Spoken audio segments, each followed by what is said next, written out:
recording? It is recording. You are live. Excellent. Great. Hello, Dan. I'm Chaz. And I am Internet. Welcome to Wine is Serious Business, episode 270. We're here today to taste some Pinot Gris. So, what sort of inspired this is, I think I got to try this Les Sous-Bois from Mr. Swick, from Swick Wines, and Dan was like, we should do some Pinot Gris for the show, right? Yeah. And so Dan picked up a couple of other wines. So what's the first thing we got going on here? So this is the Cove. We needed to fill out, though I should say that we got this as a sample. Yes. But normally we don't do same producer that close together, but we haven't done Pinot Gris in a long time, so I'm like, right. We should. It's white wine season. It's an excuse to try some other stuff. We were a couple bottles short. I picked this up while out over Memorial Day weekend. This I picked up moments ago at Renaissance Wines in Renko Station. Yep. Mike Plunkett, Mike sharp Plunkett's guy. got a great shop. Yep, good shop. He recommended this. And I was thinking, yeah, let's do Cove. They're cool folks. Yep. Chaz is a club member out there. I am a club member. Enjoy a lot of their wines, and I haven't had the Pinot Gris for a while, so we'll give it a shot. Yeah, right on. 2014.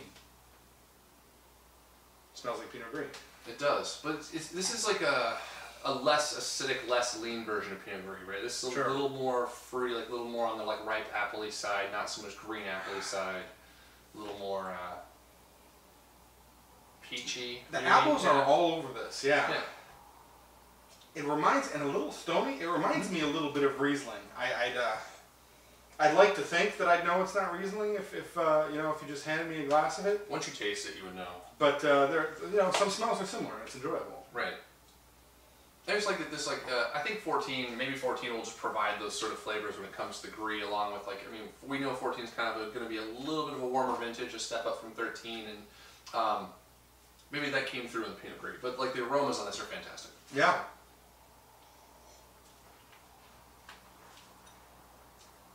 Definitely a rounder feel on the palate. A nice bit of complexity there too. I'm getting like full fruits, full apples and pears. The pears sit for a long time in the center of the tongue. I kind of like that.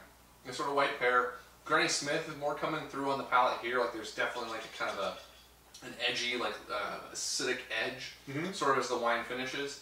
But really refreshing. I don't know if you just noticed, but Dan and I both almost at the same time, kind of puckered at the same time. It's got a little bit of a puckering finish. It does. But juicy at the same time. Really kind of a fun wine. So to get there, but I like how the acidity works at the end. There's just a little bit of that bitterness that I think is common in Pinot Gris, but it's not too strong. Nice round texture on the palate makes me think that maybe there's a little bit of RS in there still, but not a lot. It doesn't taste sweet to me, but I'm always slow at picking up on that. The finish is really dry, quite dry though. And so I will say, I love El Cove's Pinots, and favorite vineyard? You got a favorite vineyard from them? Yeah, the La Boheme. Nice. All right. La Boheme is my favorite of theirs. But their Pinot Gris is one that it can be totally hit or miss for me. And I thought this was a rather good one, honestly. Yeah. So I did taste this previously, probably a month ago, when I went and picked up some wines out at the winery. Was kind of happy with it, so I was really happy to see you showed up with it. Cool. I would go 87, 80 points on it. All right. I really like the roundness. I really like the freshness of the fruit. The acidity is in a good place. There is that touch of bitterness that Dan was talking about, but it's not super distracting for me. So. Yeah, 85 points for me. I think if you're watching the show, you kind of know that I don't often really get excited about Pinot Gris, but that's a nice one. I would drink multiple glasses of it and enjoy it. Yeah, I kind of like this one, or that one. So. Yeah. So this one, I was out over Memorial Day weekend. Ended up out at Arbor, Brook, kind of a place I hadn't tasted it before. And when hit the Pinot Gris station, I thought, oh, this is all right. We got a Pinot Gris show coming up. I'll pick this up, see how it tastes, and we do it here. Awesome. So this is the 2013 Arbor Brook Pinot Gris from the Croft Vineyard. Single vineyard. Yeah. You don't see that very often with Pinot Gris, honestly. So, however, we will. Yeah, that's a 13. The other two are 14s. Correct. It's got a year on the other ones. Yes. So, going to be a different wine from the last two for sure. And I don't know if this sees a little time in barrel, but it's definitely a little more kind of round, a little bit of richness on the nose, and not kind of fruity richness, more like a stainless fermented in small. Oh, okay. So just saying that. Yeah, a little savory richness or something like that. Yes, maybe it's part of the fact that it's been in bottle for an extra year. Yeah. And then also the vineyard, the vintage, right? Like the whites from 13 kind of came off, well, not as like acidic and bright. Sure. Right? Okay. So, well, some did. But.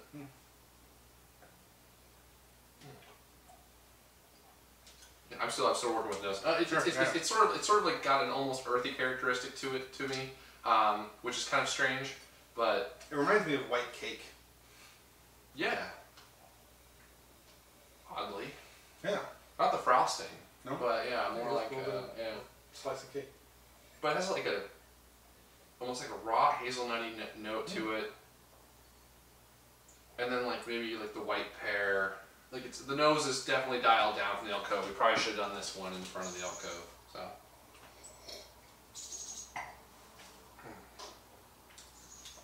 A little of that cake flavor on the palate, along with some fresh apples. Definitely smoother on the front of the palate, but more acidity. It definitely is like pretty crisp, big time, edging towards tart, kind of the mid palate, and then into the finish, it really dries. It's really drying things out. Yeah, that's really acidic as the wine finishes. What's kind of crazy is like the Cove like has sort of a bitterness along with the acidity on this. Like the acidity here is just full on with no bitterness. Like it's very almost soft flavors transitioning into the finish, and then it's just like pow acidity. So, yeah, kind of interesting wine. I don't know what to think, honestly, right this moment. So. Yeah, I'll say I liked it more when I had it over the weekend. I was getting a little more fruit flavors out of it. The fruit's there, but it's not as interesting as it was then. So, you know, I think the texture's there. I like how the acidity goes in the finish. I had like some cheese bites with it or whatever too, and the acidity works well with that food. You know, I guess the flavors aren't quite as compelling to me right now. So, 83 points, I think. Solid. Enjoyable to drink, but just not as much interesting stuff going on. I would agree. I mean, like the fruit flavors honestly aren't that super compelling right now. Like there's sort of a neat like underripe Fuji apple sort of thing, or underripe red green apple, like one of the sweet apples. None of the nuttiness I was getting on the nose. A little bit of like green pear, maybe underripe green pear. But the way like there's some of that like as it goes into the finish, and then it's just all this acid in the finish. It's kind of honestly fun to drink, but yeah, it's not entirely balanced. It's kind of, I don't know, a little awkward. Yeah. But 82, 83 points for me as well. So since this didn't turn out, I'll give another shout out. They make a dessert Semillon that's really solid. So if you see it around or get a chance to taste it, check it out. Awesome. Well, we'll have to try. I've had Pinots from them before that were really good. So I mean, I know they make good wine. So, all right. So lastly, this is I should drink the rest of my wine. Yeah. Before we get into that too, I'm gonna say I just finished this book. A little cool thing I want to talk about here because it's a real like local production. It's called Oregon's Clams by William Lackner. I picked it up while I was on the coast, thinking it'd just be fun to read about what clams are out there, and it's really cool. It's kind of like talking to if you had an uncle that lived on the coast and talked to him about picking clams. It's got a real personal conversational writing style. Like he tells you about the potatoes he likes to cook it with, and a lot of his recipes he talks about how great it is to eat Oregon clams with a nice glass of Pinot Gris. Wow. And so I thought that was a cool touch that he's super into that. When are we doing that? I don't know. Maybe I'm definitely going to try it because he bring out the steamer pots, do it in the backyard. Yeah. Well, that sounds awesome. Yeah. I really appreciate people who write books in that sort of style, right? Like that's the reason I like Oz Clarke. Sure. As a wine writer, is because he also does sort of like where he's having a conversation with you, not like it's not he's not writing a textbook. Maybe he even is a professor, but it doesn't read like it. Right. I really appreciate that style. That's cool. Yeah. All right. So, lastly, this is the Les Sous-Bois or Les Sous-Bois Pinot Gris from. This is another single vineyard wine. Is this a single vineyard wine? I thought it was.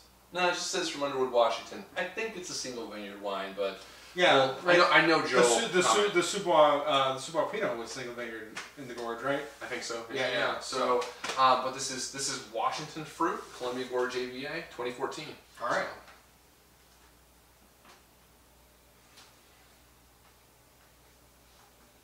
On the nose, a lot more in the direction of pears, maybe a little bit of dark honey going on there too. There's just like a little bit of like sort of richness to it or something. I don't know. Like it's definitely a different wine than the other two. Definitely, yeah.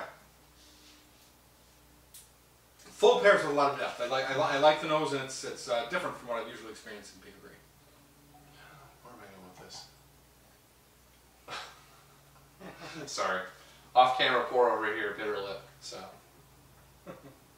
I caught me off guard. Like there's a little bit of richness. It like almost reminds. I don't know if there's a barrel program on this or if it's like aged in barrels. Like this is sort of reminds me of barrels, right? Like there's a little bit of like roundness, a little of like that nose, but it's like it's obviously would be. I know, knowing Joe, it's probably would be like completely neutral barrels, right? So let us know, Joe. Good chance. Yeah, good chance. I might be wrong. So there's a light stone fruitiness to it. There's almost like it's like hard to describe for me. It's like a touch of richness to the nose, but it smells really good. Honestly, like it's pretty good smelling wine. So anyway. Boy, on the palate, this is in a really good spot right now. Right. Yeah. So this is one of those wines. Also, it's like a little bit cloudy. If you look at it in glass, it's got a little bit of cloudiness to it. Good. But man, like the way that the texture is on this wine is just absolutely fantastic. We got to go to Storyteller Wines, Mike Laverty's shop, and taste these wines with Brianna Day and Joe Swick. And man, I was really impressed with this. So. Yeah. It starts out with a little bit of acidity, kind of austere, like green apples, but then you get this nice growth and evolution of fruit, both apples and pears working together. Good ripe fruit with a good sense of depth. A good sense of depth in the mid palate. Got it down the lung, so it's getting a little exuberant with mine. Huff and gray. Or it's like it's got some peach, like a little bit of like stone fruitiness to it, but it's got this thing like sort of a grip in the tongue, or not in the tongue, excuse me, in the cheeks that like reminds me of like almost like pineapple or something. Sure. Just a touch of it, like not sweet at all, just that sort of flavor and scent. But texturally and like complexity wise, this is a step up for me for Pinot Gris. Like it's who knows how this will age? Like you're supposed to age Pinot Gris, but like whatever. But as far as like drinking that in the short term, this is freaking awesome. Yeah. So and also very acidic. I'd say on the back end, like the fruit kind of slowly fades away, and the acidity really gets into the gums, dries things out fully. Not getting any bitterness again, and like little ghosts of that interesting fruit kind of linger on into the finish, in a way that kind of like good Chardonnays do. Even though, like there's a lot of complexity going on here that I don't see in a lot of Pinot Gris. I totally agree. Yeah, it's and texturally, like there's a lot going on, right? I mean, it's almost tannic or something on the finish, like just a little bit of edginess, like it kind of grips the cheeks and kind of like makes you pucker a little bit, and so texturally was where this wine really kind of shined for me. So yeah, it's not your typical white wine. So. Yeah. That's it. So 90 points for me. I'm one of the best Pinot Gris I've had. In recent memory. From the Northwest. Like there's a few others that I've loved, but this is right up there. And yeah, would be excited to drink another bottle. I'd say check it out if you get the chance. Agreed. 91 points for me, somewhere in that range. Like it is an exceptional bottle of Pinot Gris. I am also not a huge Pinot Gris fan. But as far as Pinot Gris goes, this is one of the better ones that I've had. So, yeah. Not trying to toot his horn because I got the sample. Like, thank you so much for the sample, Joe. Really appreciate you kicking us the wine to check out. Like, that's just awesome that you even care enough to watch the show. But yeah. And since you do watch it, I know you'll see this. Could you put a comment so people can see it? Do you think any of these characteristics we're talking about are due to the vineyard? Or something that's like unique to the fruit source that you use for this, as opposed to what comes out of the Willamette Valley, or is it more winemaking style, and you could make Pinot Gris of similar quality from many different locations? I'd love to know. That's a great question. Yeah, absolutely. Yeah. So, anyway, cool. So thanks. Before we wrap up with the question of the day, lots of thanks. New fan Stephen McConnell. Hope you get to see this and are enjoying the show. Thanks for signing up to watch what we do. Ian James Cooper had a good comment on our last question of the day, talking about bad wine labels. Yeah. He remembered the Gato Negro with a little plastic cap. I used to drink that. I did too. I call it the top of the bottom shelf. I think in a real... Agreed. If I've got to drink gas station wine, I still go for the Gato Negro. Yeah. It's been a while. Maybe it's gotten better quality. But it's happened. And then comments and likes on photos and videos. Joey Shearer, big fan for a long, long time. We had him on the Thanks show for keeping on. Yeah, he's been on. Thanks for still watching. Yeah. Brianne Day, Thomas Monroe, awesome winemakers in the area. Also on the show. Yeah, Terry Caney, Bo Carufo, our friend. Yeah. Bo Carifel, get that right side. Miguel Mosler, thanks for sharing the last video. Yeah. And Andres Martinez of the Oregon Wine Reserve in Lake Oswego. Oh yeah. Thanks for Andre. Thanks for liking. Andres. Yeah, thanks for liking the photo. We appreciate that. Yeah. Got a question of the day for people? I don't. I came up with the last one. You gotta come up with this one. Okay, I'll come up with this one. Where's the best Pinot Gris in the world from? That's an awesome question. No, people are going to go Alsace. People are going to go Italy. There are Matt, where's the best Pinot Gris in the world come from? There is no best Pinot Gris in the world. Oh. That's because you haven't tried the Sous-Bois. we get some. I think he's had Les Sous-Bois. Yeah, I've had this before. Yeah, he was there. You can edit that part out. We may or may not. Let us know. Thanks for watching. We'll see you guys next time. in another week.